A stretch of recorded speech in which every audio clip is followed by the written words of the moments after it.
Qu'est-ce que la sociologie pour un élève de philosophie? Il nous a semblé qu'il était important de poser cette question si nous voulions proposer une image juste, c'est-à-dire rectifiée, de la sociologie. En effet, il suffit de réfléchir quelques instants pour apercevoir que la tradition scolaire véhicule une image de la sociologie qui correspond assez peu à l'image que nous nous en faisons en tant que praticiens de cette discipline. Oui, et nous voudrions essayer de montrer en quoi cette image traditionnelle, réduite à une sorte d'urkémisme, délavé et routinisé, correspond très peu à la réalité de la pratique scientifique en sociologie, étant entendu par ailleurs que une image plus moderne, si l'on peut dire, de la sociologie, celle qu'ont véhiculée les magazines, la presse, la radio, l'image des sondages d'opinion, l'image des enquêtes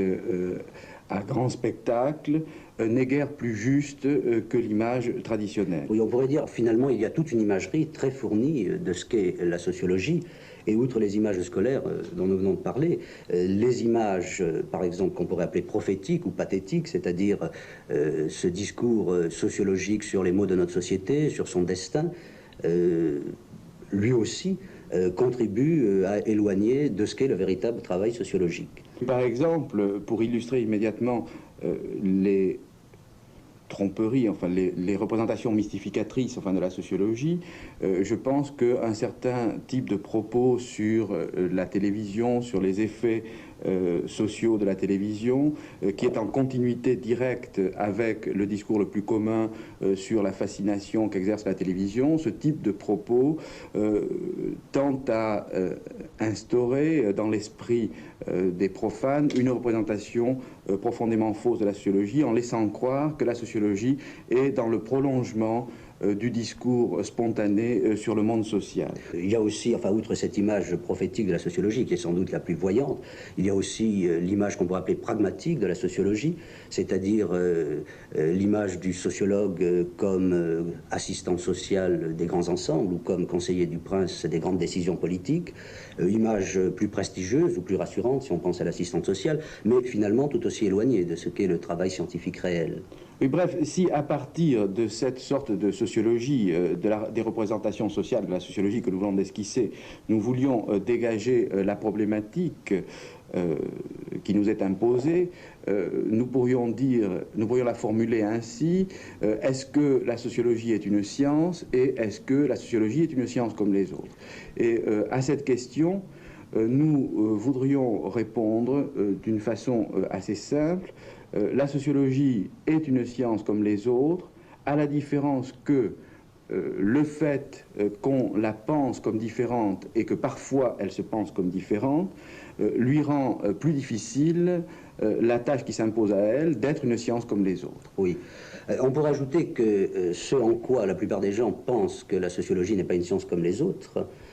c'est-à-dire par où ils en font une science plus difficile, c'est finalement qu'ils la croient une science beaucoup plus facile que les autres, beaucoup plus immédiatement accessible. Oui, et c'est cette illusion de la facilité qui nous paraît constituer la difficulté fondamentale d'être sociologue. Cette illusion était déjà exprimée avec beaucoup de force par Durkheim dans des textes qui, toujours relus, ne sont jamais vraiment lus, sous la forme de ce que Durkheim appelait l'illusion de la transparence. En effet, chaque sujet social entend pense qu'il est ipso facto savant de l'homme. Et je pense que l'expression sciences humaines devrait être bannie du dictionnaire en raison des connotations humanistes qu'elle véhicule et en raison du fait qu'elle tente à accréditer cette représentation selon laquelle il suffirait de se réfléchir en tant que sujet social pour découvrir la vérité du social, pour faire la sociologie scientifique. Et cette illusion, donc, nous voudrions la dénoncer très fortement en essayant de montrer par quelques exemples en quoi la sociologie doit commencer par une rupture, au sens bachelardien du terme, avec toutes les idées reçues, et en particulier l'idée que les idées reçues peuvent tenir lieu de science. Pour forcer au fond ce que nous voulons dire, nous voulons présenter une image de la sociologie qui ne la sépare pas de ce que l'épistémologie des autres sciences a pu dire sur le travail scientifique. C'est pourquoi Bachelard serait implicitement présent, devrait être implicitement présent dans tout ce que nous allons dire. Lorsque Bachelard présente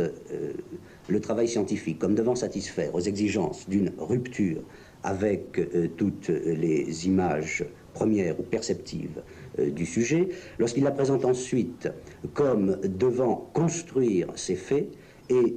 enfin comme devant les éprouver dans l'expérience, ces trois mouvements par lesquels l'épistémologie bachelardienne définit la science nous semblent pouvoir s'appliquer, mutatis mutandis évidemment, au travail du sociologue. À cette réserve près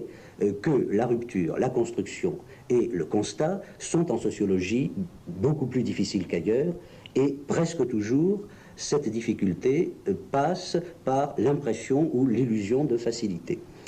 Alors, si nous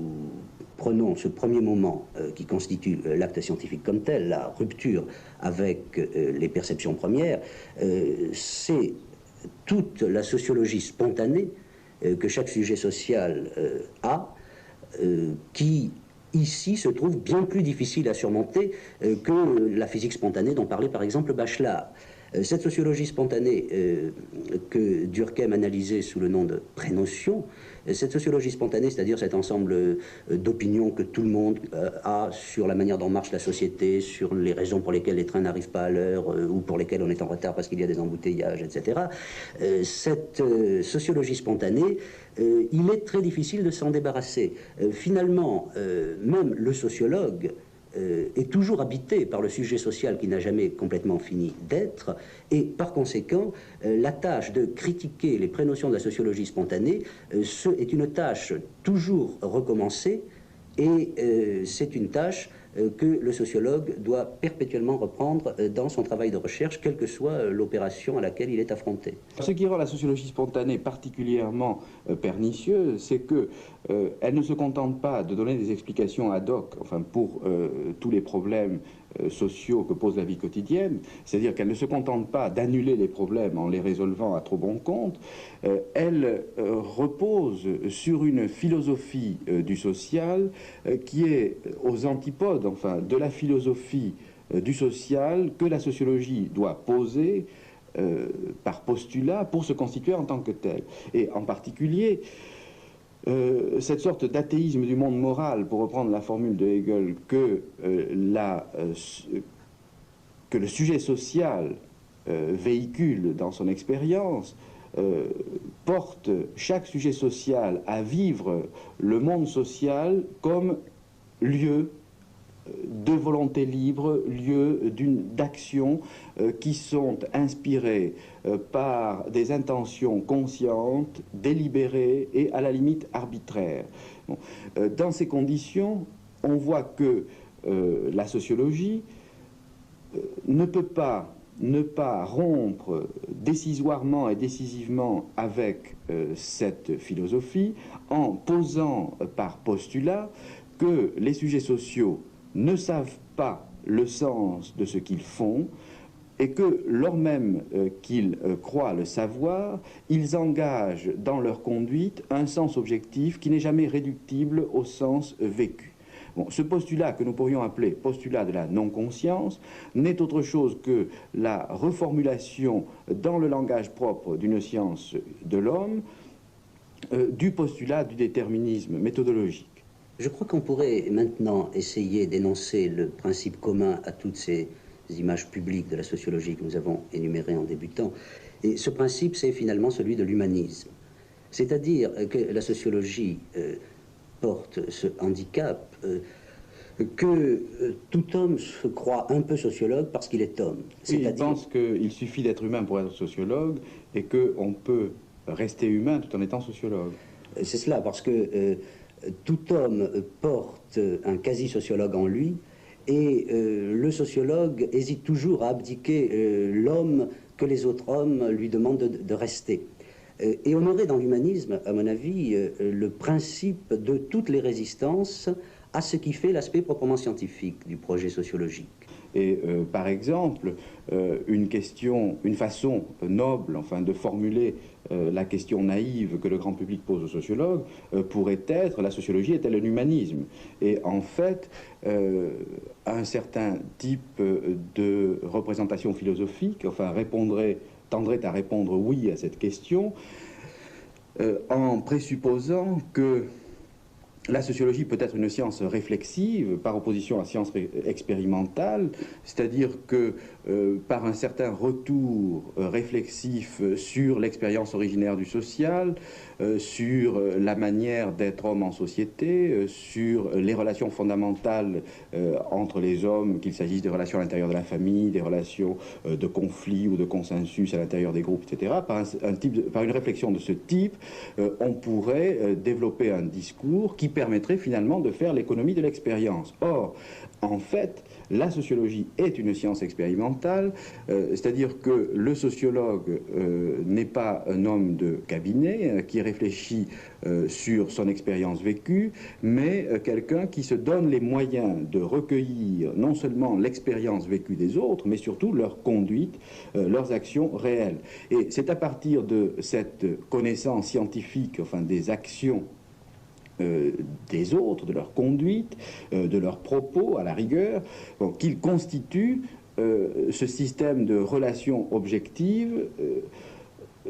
que l'on peut appeler science sociologique. Alors, pour que la sociologie puisse être science expérimentale, elle doit poser par postulat un certain nombre de principes qui définissent ce que l'on peut appeler la théorie de la connaissance du social.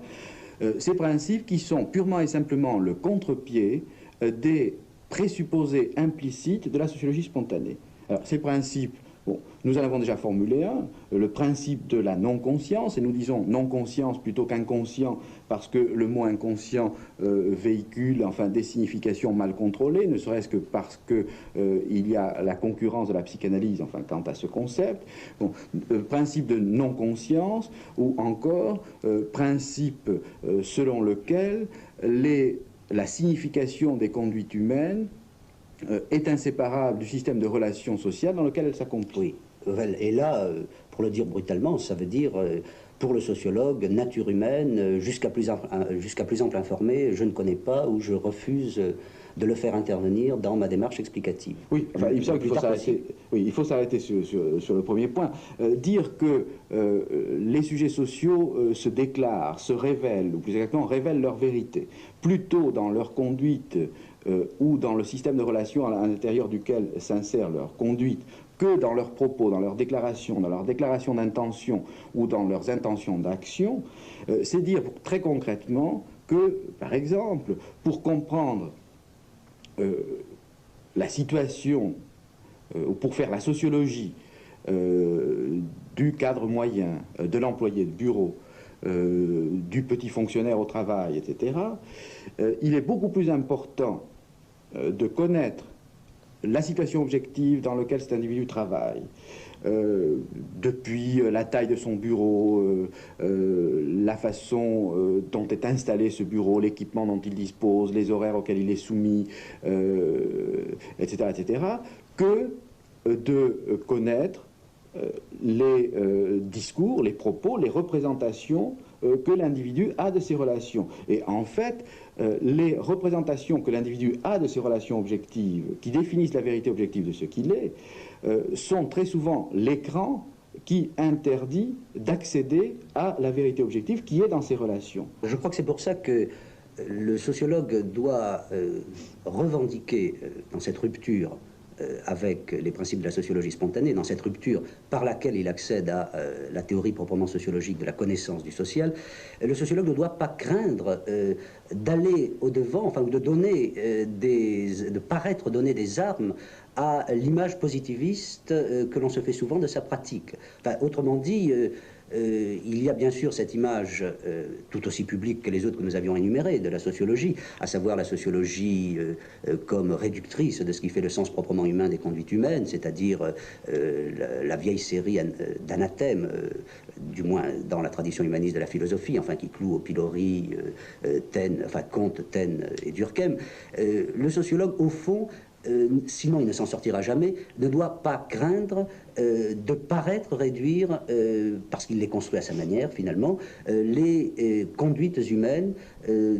et c'est pourquoi on comprend, il me semble, que l'humanisme, que c'est l'humanisme qui est en tout homme, qui résiste au projet sociologique. Parce qu'au fond, que veut faire le sociologue? Il apparaît à l'homme qui agit comme voulant le déposséder de la vérité personnelle de son expérience vécue. Il vient lui dire, ce n'est pas en vous-même, ce n'est pas en vous interrogeant, et même si profondément que vous interrogiez, et même en allant jusqu'aux élégances de l'interrogation de type psychanalytique qui fait intervenir l'hypothèse de l'inconscient, ce n'est pas en vous-même que vous trouverez le sens de ce que vous faites. C'est donc une tentative de dépossession. Par exemple, pour donner un autre exemple concret, la vérité de ce que c'est que d'être paysan n'est pas dans ce qu'un paysan peut répondre à la question « qu'est-ce que c'est que d'être paysan ?» Si l'on a eu la naïveté de poser cette question, on sait d'avance le discours que l'on entendra, la terre est basse, c'est un métier impossible, vive la ville, etc. Bon, la réponse est dans la forme des champs, dans la structure de l'espace, dans l'opposition entre un certain type de champ clos et un certain type de champ ouvert, etc. Elle est dans tout un ensemble, enfin, de données que Durkheim appelait morphologiques, enfin, qui sont inscrites sur le sol, qui sont inscrites sur les cartes, qui sont inscrites sur les photographies aériennes. Bon, et c'est en faisant cette espèce de détour fondamental, enfin, autour des discours, que l'on peut découvrir et la vérité de ce que les gens sont, et surtout la vérité de ce qu'ils disent, de ce qu'ils sont. Je me dis évidemment que nous avons employé le mot d'humanisme dans un sens assez particulier, qui n'est peut-être pas habituel, lorsque nous l'avons présenté comme l'obstacle épistémologique par excellence que doit surmonter le projet sociologique, parce qu'après tout, nous entendions uniquement par là l'image spontanée que tout homme se fait de la connaissance de l'homme comme connaissance facile et susceptible d'être immédiate, réflexive. Au fond, nous entendons par humanisme l'illusion de la science infuse, dès lors que c'est la science de l'homme qu'on veut se donner. Et c'est pourquoi la négation, qui a peut-être pu ressembler à une attaque contre l'humanisme, n'a pas d'autre contenu que l'affirmation des trois principes par lesquels nous avons essayé de définir la théorie de la connaissance du social en tant que telle, en tant que elle est le fondement d'un travail proprement sociologique, c'est-à-dire le principe de la non-conscience, dont je rappelle que ça signifie simplement qu'on s'interdit par décision de méthode de faire l'hypothèse que c'est en interrogeant la conscience, et fût-ce en la mettant à la question de telle ou telle méthode, de sondage, d'enquête, etc., qu'on se refuse à faire l'hypothèse que la conscience puisse nous donner l'explication des comportements humains qu'on essaie d'expliquer sociologiquement. Deuxièmement, le corollaire de ce principe de la non-conscience, c'est-à-dire le primat des relations, et ce qui en découle directement, troisièmement, l'affirmation que la vérité d'une conduite humaine, quand on veut la comprendre sociologiquement, ne peut absolument pas être autonomisée de la connaissance du système de relations dans lequel la conduite prend place. Système institutionnel ou système beaucoup plus implicite de règles qui contraignent subtilement les comportements et que les sociologues prennent effectivement comme objet. Oui, alors c'est donc toutes les formes de référence à une nature, enfin, que le sociologue met en question, et en particulier les formes les plus subtiles, enfin, sous lesquelles réapparaît la notion de nature, qu'il s'agisse des notions de tendance, de besoin,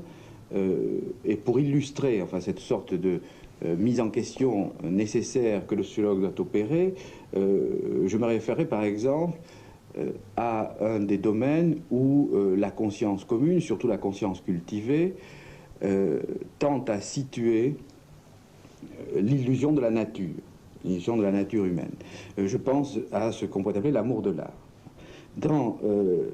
l'expérience de l'art, la conscience cultivée tente à voir une expérience profondément naturelle, enfin qui serait donnée à quelques-uns plutôt qu'à d'autres. Il y aurait en art des aveugles de naissance et des clairvoyants de naissance. Oui. Il faudrait dire que cette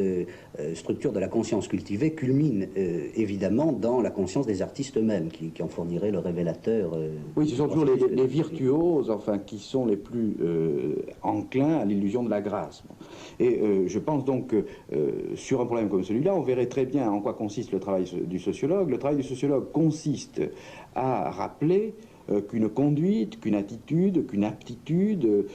qu'un don, entre guillemets, ne peut pas être compris complètement indépendamment des conditions sociales qui le rendent possible. Bon. C'est-à-dire que devant tout problème, enfin, le sociologue pose une question qui pourrait être comprise comme une reformulation de la question kantienne la plus traditionnelle. À quelles conditions sociales telle attitude ou telle conduite est-elle possible? Bon. Et devant, par exemple, l'expérience du jugement de goût, la critique sociologique du jugement de goût consiste à demander à quelles conditions quelque chose comme un sujet cultivé vivant le jugement de goût comme Kant le décrit, par exemple, bon, est-elle possible? Bon, ceci dit, on est immédiatement renvoyé aux conditions sociales dans lesquelles se produit l'homme cultivé, et par exemple, on voit immédiatement que l'amour de l'art et l'amateur d'art sont le produit d'une éducation scolaire, etc. etc. Bon, et on voit aussi immédiatement comment l'explication sociologique rend compte à la fois du jugement de goût et de la représentation idéologique du jugement de goût qui naît du fait qu'on coupe le jugement de goût des conditions sociales qui le rendent possible. La part des visiteurs qui ont l'attitude la plus sacralisante à l'égard du musée décroît très fortement quand la position sociale s'élève. 66% des membres des classes populaires associent le musée à l'image d'une église, contre 45% dans les classes moyennes et 30,5% dans les classes supérieures.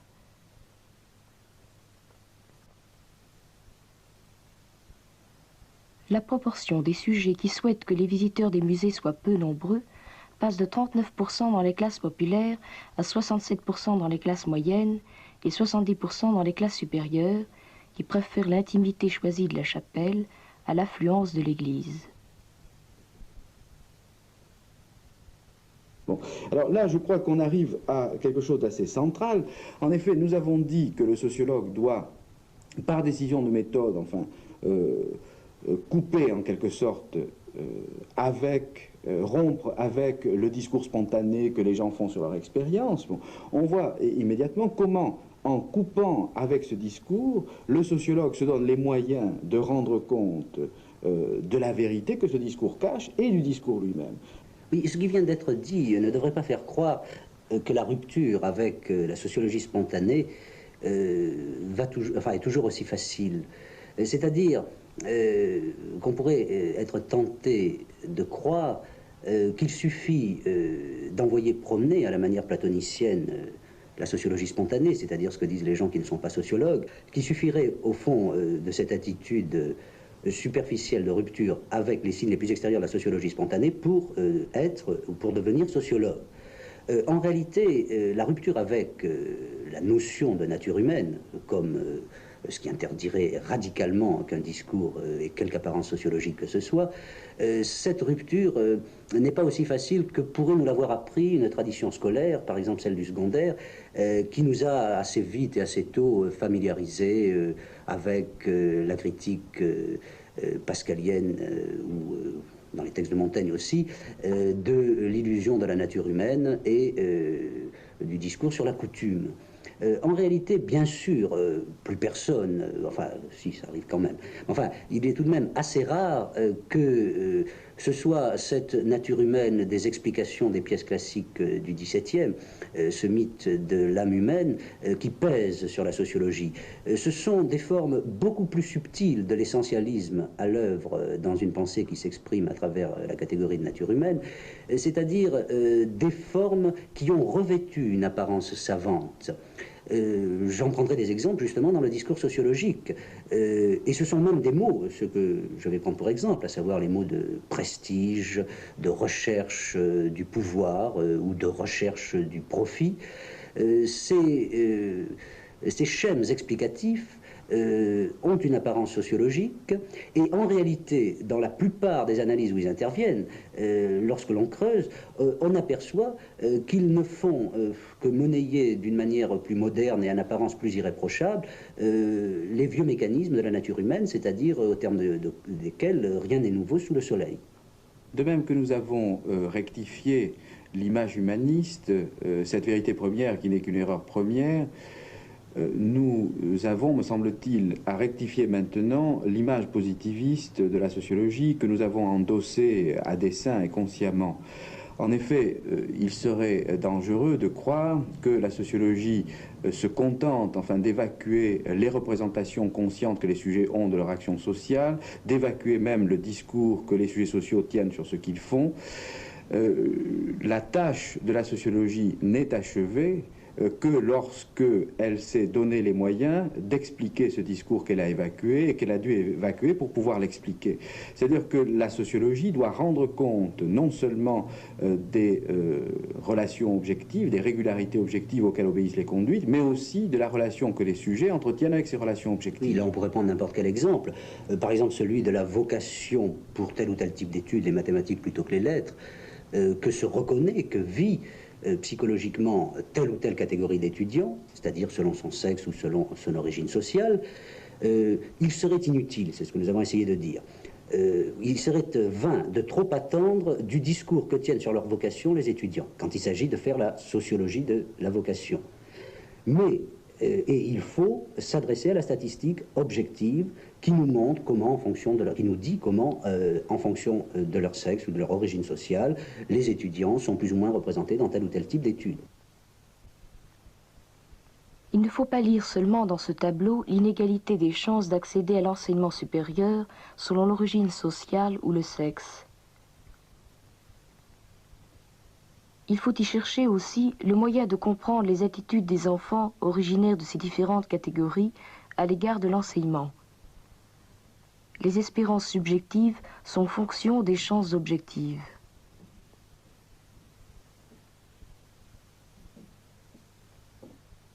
Mais, troisième et dernier moment, il me semble que, armé de cette connaissance des régularités objectives, on peut alors comprendre le rapport que les diverses catégories d'étudiants ainsi définies entretiennent avec ces régularités objectives. C'est-à-dire qu'ils puissent vivre comme vocation, ce qui n'est souvent qu'un destin. Et donc, si nous voulions à tout prix, enfin, accorder une certaine spécificité à la sociologie, nous dirions que, comme les autres sciences, elle a pour tâche de saisir les régularités objectives auxquelles obéissent les conduites humaines, avec une tâche supplémentaire, celle de décrire les rapports plus ou moins idéologiques, plus ou moins fantasmagoriques que les sujets sociaux entretiennent avec ces régularités. Et si on voulait trouver à tout prix une spécificité de l'épistémologie des sciences de l'homme par rapport à l'épistémologie des sciences de la nature, il me semble qu'on pourrait la trouver dans cette nécessité de prendre pour objet, outre les régularités objectives, le rapport des sujets aux régularités objectives, parce qu'après tout, les planètes ne tiennent pas de discours sur les régularités auxquelles elles obéissent.